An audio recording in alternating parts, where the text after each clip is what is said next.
har her et helt spil kort. Som I kan se, så er de alle sammen forskellige. Vi skal bare bruge et enkelt kort fra bunken, så vi kan helt tilfældigt tage det der. Ruder 7. Der er endda snydt lidt hjemmefra og tegnet i forvejen.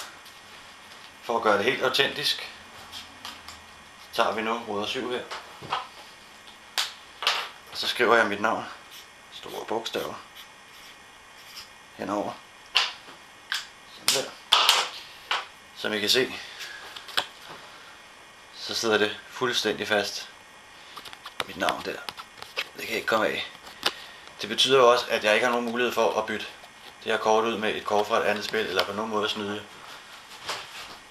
Vi tager nu det valgte kort, lægger ind et eller andet sted i midten af spillet. Giver det også gerne et par blandinger, så jeg på ingen måde vil have mulighed for at kunne finde kortet igen.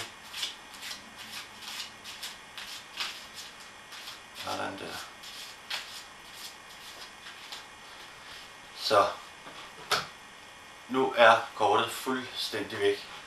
Så her er en æske med mine allerfineste hemmeligheder. Jeg vil gerne have lov at vise jer her et gummibånd eller en magisk elastik, som vi kalder den i tryllekreds.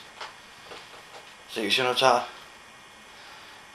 elastikken her, putter rundt om spillet, så I kan se, så er det helt forseglet.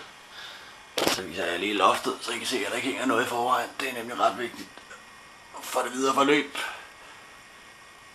Jeg ser, der hænger ikke noget. Sådan. Ja, det gør ikke noget. Se her. Nu skal I bare se godt efter. Så har vi her spillet og